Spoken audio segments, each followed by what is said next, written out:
क्या आप SAP MM के प्रोफेशनल हो जो एसएपी एमएम में काम कर रहे हैं एंड आपको अपना फ्यूचर के बारे में काफ़ी सारे डाउट्स है, या फिर आप एसएपी एमएम सीखना चाहते हैं और पढ़ना चाहते हैं और इसको अपना कैरियर बनाना चाहते हैं, लेकिन आपके मन में काफ़ी सारे डाउट और काफ़ी सारे क्वेश्चंस है कि 2025 में क्या एसएपी एमएम सीखना सही रहेगा या फिर नहीं, क्योंकि आपने काफ़ी सारे लोगों से काफ़ी सारी चीज़ें सुना होगा कि अभी एसएपी एमएम का डिमांड नहीं है, एसएपी में और कोई जॉब्स नहीं है, काफ़ी ज़्यादा कॉम्पिटिटिव मार्केट है, तो ये सारी चीज़ें आप सुने होंगे। इसके साथ ही 2024-25 से हम देख रहे हैं नया इंट्रोडक्शन टू एआई।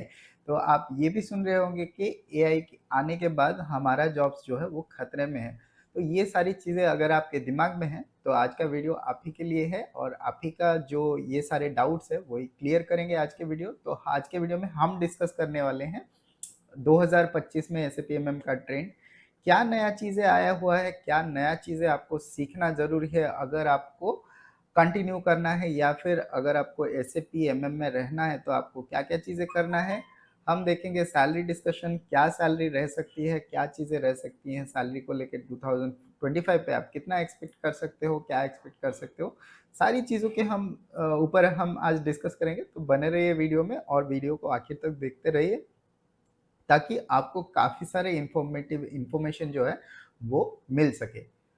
तो वीडियो शुरू करने से पहले अगर आपने चैनल को सब्सक्राइब नहीं किया है, please do subscribe the channel, क्योंकि हम आपके लिए एसएपी एमएम से जुड़े और एसएपी के रिलेटेड और भी काफ़ी सारे नॉलेजेबल वीडियो जो है वो लाते रहते हैं। तो अगर आपको कंटेंट में इंटरेस्ट है, ज़रूर सब्सक्राइब कीजिए और बेल आइकन को ऑन करके रखिए ताकि आपको आने वाले आगे वाले वीडियोज़ के इन्फॉर्मेशन जो है वो आपको मिल सके। तो चलिए शुरू करते हैं। तो सबसे पहले जो है, अगर आप एक नए स्टूडेंट हो जो आप शुरू करना चाहते हो एसएपीएमएम का लर्निंग, या फिर आप एक प्रोफेशनल हो, तो अगर आप कंफ्यूज्ड हो, सबसे पहले हम जानते हैं एसएपीएमएम का स्कोप क्या है, एसएपीएमएम क्या है, ये किस एरिया के ऊपर डील करता है और उस एरिया में क्या जो नई चीज़ें आ रही है या फिर जो नई चीज़ें आप सुन रहे हैं, क्या उसका इफ़ेक्टिवनेस या फिर उसका इफ़ेक्ट जो है वो पड़ने वाला है। तो सबसे पहले एसएपीएमएम जो है, एसएपी का एक कोर मॉड्यूल है। एसएपी एमएम यानी कि जो मटेरियल मैनेजमेंट यानी कि मटेरियल को मैनेज करने के लिए ये हेल्प करता है। काफ़ी सारे बिजनेसेस जो रहते हैं, बिजनेस को हेल्प करता है मटेरियल को मैनेज करने के लिए। मटेरियल को मैनेज करने के लिए इन द सेंस आपको मटेरियल परचेजिंग करना है, कैसे परचेजिंग करना है, कहाँ से परचेजिंग करना है, कौन से वे ऑफ परचेजिंग करना है, और आपको मटेरियल को मेंटेन करना है, वेयरहाउस में स्टोर करना है या फिर स्टोरेज लोकेशन में स्टोर करना है। ये सारी चीज़ें जो है वो आपको मैनेज करने में मदद करती है मटेरियल मैनेजमेंट। इसके साथ ही मटेरियल को परचेज़ करना है, कब परचेज़ करना है, कितना क्वांटिटीज़ में परचेज़ करना है, मटेरियल का स्टॉक कितना होना चाहिए, ये सारी चीज़ों के लिए आपको हेल्प करती है एसएपीएमएम। तो ये हो गया स्कोप ऑफ एसएपीएमएम। अगर हम एसएपीएमएम को देखें तो ये काफ़ी एक इम्पोर्टेंट मॉड्यूल रहता है, या फिर काफ़ी एक इम्पोर्टेंट हम अगर बोले तो ये सेगमेंट रहता है हर एक बिज़नेस का, क्योंकि जो भी लोग बिज़नेस करते हैं या फिर कोई प्रोडक्ट मैन्युफैक्चरिंग में कोई भी प्रोडक्ट का अगर सेल एंड परचेज़ करते हैं, देन उनके लिए एसएपीएमएम रखना या फिर एसएपीएमएम को यूज़ करना बहुत ही मैंडेटरी हो जाता है। और एसएपी के हालाँकि ईआरपी का दूसरा जो सॉल्यूशन है वो भी रहता है, लेकिन एसएपी में जैसा कि हम जानते हैं कि ये काफ़ी ज़्यादा इफ़ेक्टिव रहता है, क्योंकि data flow between the system, data flow between the departments काफ़ी ज़्यादा अच्छा रहता है, तो इसी के लिए एसएपी बहुत ज़्यादा यूज़ होता है। एसएपी के बेनिफिट्स हमने काफ़ी सारे वीडियोज़ में डिस्कस किया हुआ है, तो आपको अगर देखना है तो आप चैनल पे जा सकते हो, काफ़ी सारे इंट्रोडक्शन टू एमएम है, तो वहाँ से आप जाके देख सकते हो बेनिफिट्स ऑफ एसएपी एमएम। या फिर अगर आपको एक डेडिकेटेड वीडियो चाहिए जहाँ पे आप जानना चाहते हो कि एसएपी एमएम का क्या बेनिफिट है, कंपनीज़ इसको क्यों लेते हैं, क्या इम्पोर्टेंस रहता है, अगर आपको जानना है तो आप ज़रूर कमेंट सेक्शन में बताइए, एसएपी एमएम कमेंट कीजिए या फिर बेनिफिट्स आप कमेंट कीजिए, तो हम आपके लिए बेनिफिट के ऊपर एक वीडियो लेके आएँगे। तो ये हो गया पहला सेक्शन जो है हमारा इम्पोर्टेंस ऑफ एसएपीएमएम, एसएपीएमएम क्यों यूज़ होता है। तो जैसे कि आपको पता चल गया कि एक कोर मॉड्यूल होता है, तो हर बिज़नेस के लिए एसएपीएमएम ज़रूरी है। तो जो लोग एसएपी लेते हैं या फिर जो लोग मैन्युफैक्चरिंग के अंदर है, जो लोग प्रोडक्शन के अंदर है, जो लोग मटेरियल का सेल एंड परचेज़ करते हैं, उन सभी लोगों के लिए मटेरियल मैनेजमेंट लेना एक मैंडेटरी जो है वो रहता है या फिर उनके लिए बहुत ही बेनिफिशियल रहता है। तो एसएपी एमएम का अगर हम स्कोप समझने के लिए जाए 2025 में, तो स्कोप उतना ही है, कोई भी डिमांड कम नहीं हुआ है, बहुत ज़्यादा ही स्कोप है। तो ये हो गया पहला सेगमेंट।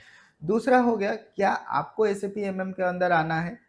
काफ़ी सारे लोग एसएपी एमएम के अंदर आते हैं, क्यों आते हैं वो भी हम समझ लेते हैं।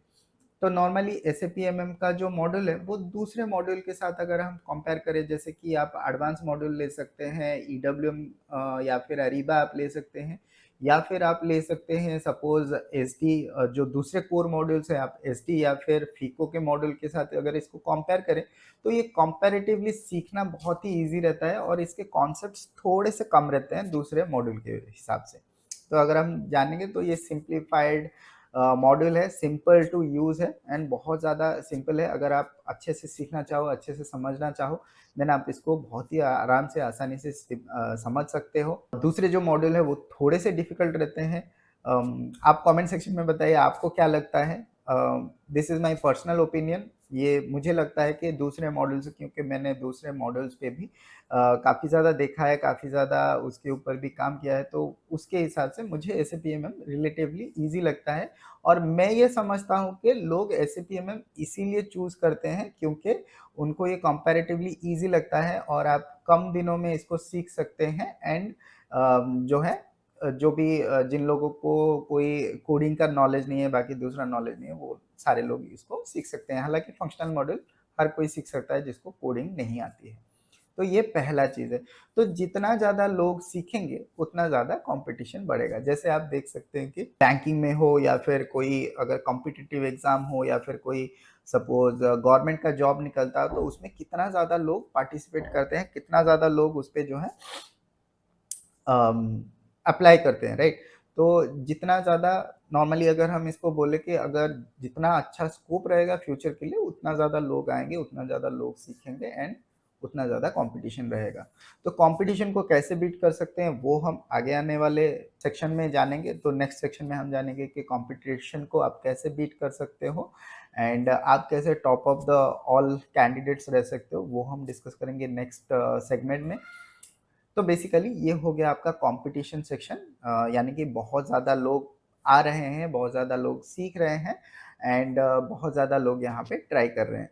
तो इसके हिसाब से आपने देखा होगा काफ़ी सारे टाइम काफ़ी सारे लोग बोलते होंगे कि बहुत ज़्यादा कंपटीशन हो गया, जॉब नहीं है, जॉब नहीं मिल रहा है, तो ये सारी चीज़ें आपने सुना होगा। तो अब हम चलते हैं नेक्स्ट सेगमेंट के ऊपर कि आप कैसे एसएपीएमएम को सीख सकते हो। ठीक है, उसको हम एक सेगमेंट बाद में देखते हैं। इसके बाद आ जाता है एआई का सेक्शन,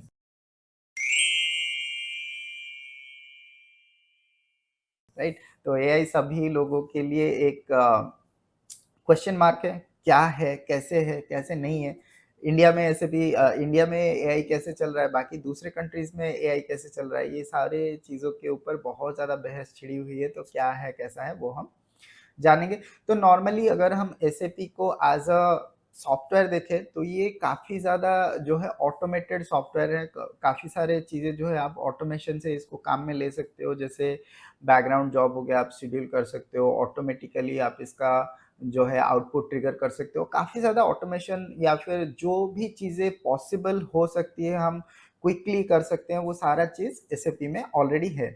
और एसएपी में पहले क्या होता था, थोड़ा-सा प्रोसेसिंग स्लो होता था। इसके बाद एसएपी का एस/4हाना इंट्रोड्यूस हुआ, तो एस/4हाना में प्रोसेसिंग स्पीड जो है वो काफ़ी फ़ास्ट हो गया है। तो आपका जो प्रोसेस, यानी कि जब आप रिपोर्ट्स निकालते हो, जब आप दूसरा चीज़ कोई क्वेरी करते हो, तो आपको बहुत ही जल्दी जो है उसका रिज़ल्ट मिल जाता है। तो इसके हिसाब से अगर हम ऑटोमेशन एंड एआई की बात करें, डेफ़िनेटली एआई इज़, अगर सारे सेक्टर्स में एआई आ रहा है, तो एसएपी के अंदर भी एआई आएगा, उसका नो डाउट है।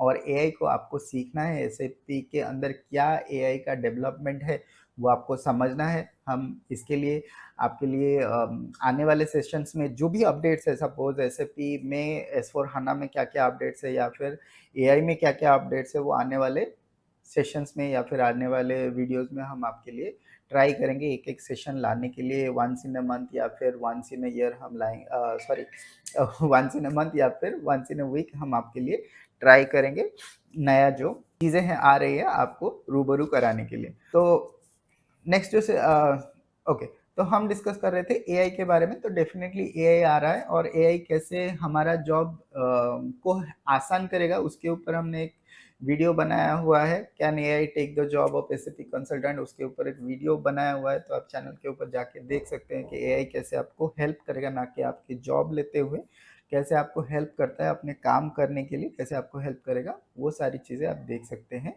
उस वीडियो के अंदर। तो नेक्स्ट जो सेक्शन है वो हम देखते हैं कि आप कैसे stay ahead of the other candidates और अदर जो भी लोग जॉब के लिए अप्लाई करते हैं, उनसे कैसे आप आगे रह सकते हैं और कैसे आप दूसरे के हिसाब से आप आगे रह के आप अपना जॉब सिक्योर कर सकते हैं, वो चीज़ों के ऊपर हम जानते हैं।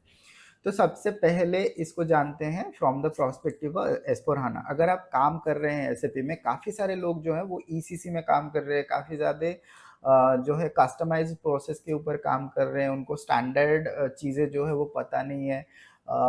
और अगर आप काम कर रहे हो, सपोज़ आपने इंसिडेंट के ऊपर काम नहीं किया है, सपोज़ आपने सिर्फ़ जो है छोटी-मोटी चेंजेस के ऊपर काम किया है। काफ़ी सारे लोग हैं ऐसे जो काम करते हैं, मतलब कंसल्टेंट के लेवल में उतना साल का एक्सपीरियंस हो गया है, सपोज़ 3 से 4 साल, 4 से 5 साल का एक्सपीरियंस हो गया, लेकिन उनको एक्चुअल में जो है ज़्यादा एसएपी का एक्सपोज़र नहीं है। तो उस केस में आप लैग करोगे। अगर आप कहीं पे जाते हो जॉब इंटरव्यू देने के लिए, तो आप लैग करोगे, क्योंकि काफ़ी ज़्यादा क्वेश्चन्स आएँगे, काफ़ी ज़्यादा क्वेश्चन्स पूछे जाएँगे। उसको अगर आप आंसर नहीं कर पाओगे, then it is very difficult to get a job, right?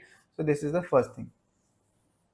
सो अगर आपका ऐसा कंडीशन है कि आप काम कर रहे हो, कोई सपोज़ चेंजेस पे काम कर रहे हो, एंड आपको बाकी सारा प्रोसेस जो है वो आपको पता नहीं है, इम्प्लीमेंटेशन क्या है, सपोर्ट क्या है, तो उसके लिए आप जो है एक कोर्स हमारा है रियल टाइम कोर्सेज़, तो वो आप ले सकते हो।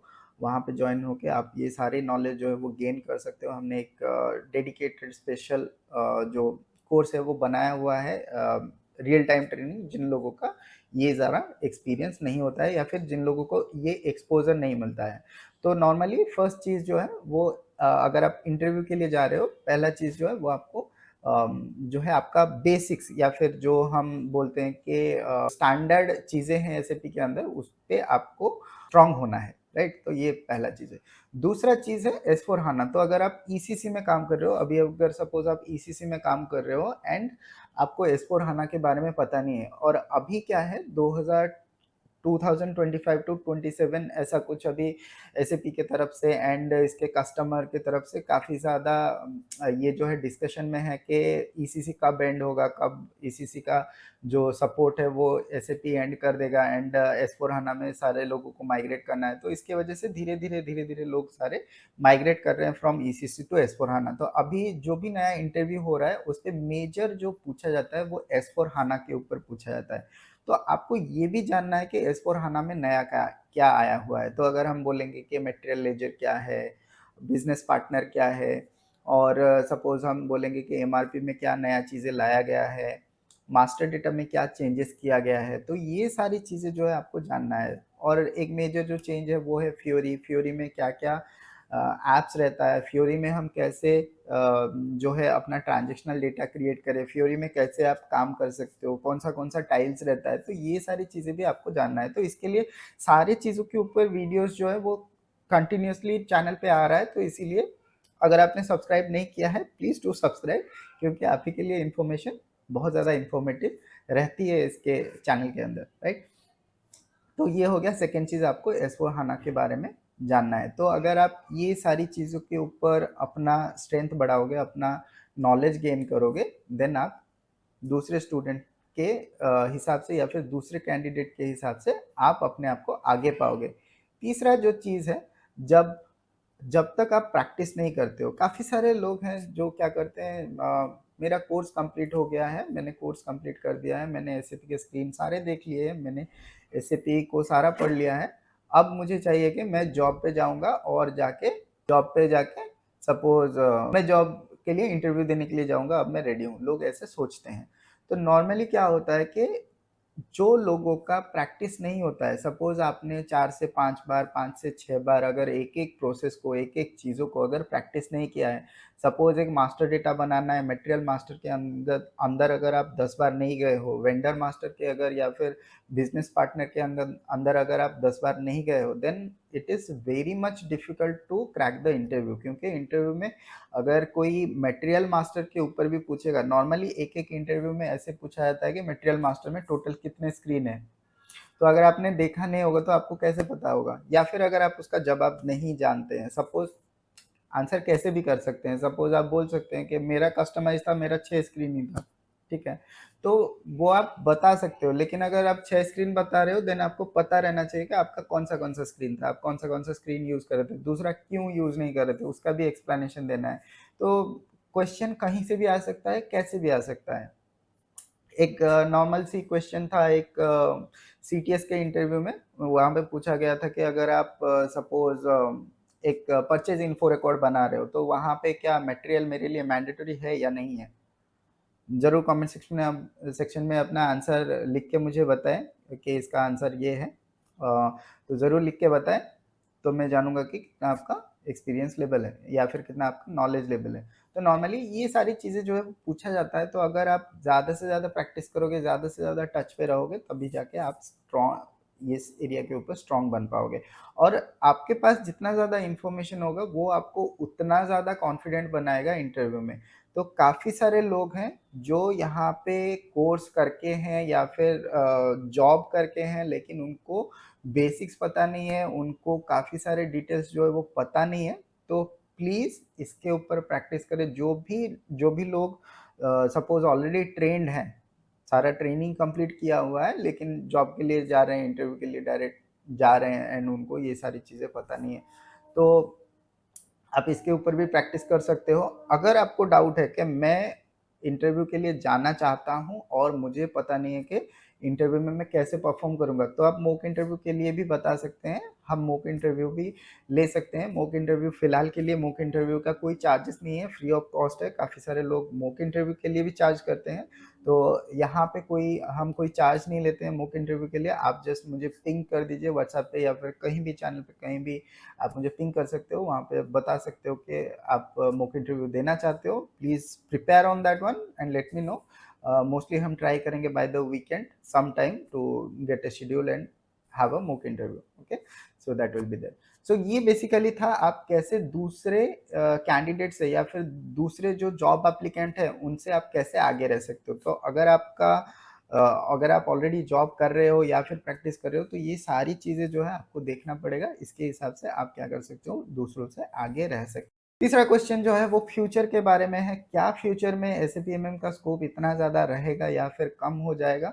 डेफिनेटली, जैसा कि मैंने आपको बोला, ये एक कोर मॉड्यूल है, तो हमेशा ही बिजनेस को मटेरियल मैनेज करने की ज़रूरत है। हमेशा ही कोई भी बिजनेस हो, उसको मटेरियल को मैनेज करने की, प्रोक्योर करने की, सेल करने की, स्टोर करने की ज़रूरत है। तो एमएम को छोड़ के कोई दूसरा ऑप्शन अवेलेबल नहीं रहता है मोस्टली। तो इसके लिए कोर मॉड्यूल्स अगर आप सीख रहे हो, then it is very much likely that in the future also आपके लिए स्कोप बहुत ही ज़्यादा रहेगा, राइट। लास्ट सेक्शन में हम बात कर लेते हैं, अगर सैलरी के बारे में बात करें, तो सैलरी के ऊपर काफ़ी सारे लोगों का डाउट रहेगा, काफ़ी सारे लोगों का क्वेश्चन रहेगा। आई नो कि सैलरी पैकेज कितना मिलेगा। एक और चीज़ यहाँ पे मैं ऐड करना चाहता हूँ, काफ़ी सारे लोग जो है एक्सपेक्टेशन को रॉन्ग लेके चलते हैं कि मुझे वर्क फ्रॉम होम चाहिए, मुझे स्टार्टिंग से घर पे बैठ के काम करना है। नॉर्मली वो प्रॉब्लमेटिक रहता है। आप कोई भी कांस्टेंट अपने दिमाग में मत लेके चलो कि मुझे घर से काम करना है, घर पे काम करना है, मेरे अपने सिटी में काम करना है, या फिर मुझे अपने लोकेशन से काम करना है। ये सारी चीज़ों का आप कांस्टेंट अपने दिमाग में मत रखो, स्पेशली सैलरी को लेके भी। नॉर्मली स्टार्टिंग पीरियड में, अगर आप स्टार्टिंग में हो, तो सैलरी को इतना ज़्यादा कांस्टेंट मत रखो। अगर आप एक्सपीरियंस्ड हो, देन आप सैलरी अपना जितना आपकी मर्जी है, आप उतना एक्सपेक्ट कर सकते हो। आपके जो प्रीवियस सैलरी जितना आपको मिल रहा होगा, उसके हिसाब से आपको उतना सैलरी प्लस सम इंक्रीमेंट आपको मिल जाएगा। So no doubt about it. So fresher के लिए डोंट एक्सपेक्ट एनी सैलरी और एनीथिंग, ओके। सो ये चीज़ रहेगा। तो लास्ट में चलते हैं सैलरी के ऊपर। तो सैलरी डिपेंड करता है आपके नॉलेज के ऊपर, आपके इंटरव्यू के ऊपर, आपके एक्सपीरियंस के ऊपर, ये 3 चीज़ों के ऊपर डिपेंड करता है। एंड डेफिनेटली जो कंपनी में आप इंटरव्यू देने के लिए जा रहे हैं या फिर जॉब के लिए जा रहे हैं, वो कितना पे कर सकता है उसके ऊपर डिपेंड करता है। तो सैलरी फ्रेशर के लिए या फिर एक्सपीरियंस के लिए मैटर नहीं करता है, नॉर्मली वो रेंज करता है आपको कितना एक्सपेक्टेशन है, कितना मिल रहा है, वो डिपेंड करता है आपके नॉलेज के ऊपर, राइट। तो अगर आपको अच्छा नॉलेज है, आपको कंपनी अच्छा वाला जो सैलरी है वो दे सकती है। अगर आपके पास नॉलेज अच्छा नहीं है, सिर्फ आपके पास एक्सपीरियंस है, देन वो मैटर करता है, राइट। ऐसे नहीं है कि हमसे बोल देंगे ठीक है 5 साल के लिए आपको 20 लाख का सैलरी मिल जाएगा या फिर 15 लाख का सैलरी आप एक्सपेक्ट कर सकते हो, वैसे नहीं बोल सकते हैं। नॉर्मली आपके नॉलेज के ऊपर डिपेंड करता है। और दूसरा जो चीज़ें हैं वो डिपेंड करता है कंपनी के ऊपर, कौन सा कंपनी आपको कितना तक पे कर सकती है, राइट। तो ये सारा चीज़ जो है वो इम्पोर्टेंट है। आई होप ये वीडियो आपको हेल्पफुल लगा होगा। अगर आप डिसाइड करना चाहते हैं कि एमएम में अगर आपको कोर्स करना है या फिर एसएपी की एमएम के अंदर आपको कंटिन्यू करना है या नहीं करना है, ये आपको काफ़ी ज़्यादा हेल्प करेगा, आई बिलीव सो। तो अगर आपको वीडियो हेल्पफुल लगा है तो वीडियो को ज़रूर लाइक कर दीजिए, और जो लोग आपके दोस्त या फिर आपके जो नोन पर्सन है जो एसएपी एमएम सीखना चाहते हैं, उनको भी ज़रूर ये शेयर करें। और यहाँ पे चैनल पे आपको काफ़ी सारे वीडियोस मिल जाएगा। अगर आपको एसएपीएमएम सीखना है, अगर आपको लाइव बैच ज्वाइन करना है, तो आप ज़रूर पिंग कर सकते हो मुझे व्हाट्सएप पे, या फिर कोई भी चैनल ऑफ कम्युनिकेशन है आप वहाँ पे पिंग कर सकते हो, हम कम्युनिकेट करके डिस्कस कर लेंगे। तो ये था आज का वीडियो, आई होप आपको ये हेल्पफुल लगा होगा। तो मिलते हैं अगले वीडियो में, तब तक के लिए bye bye, take care and जय हिंद।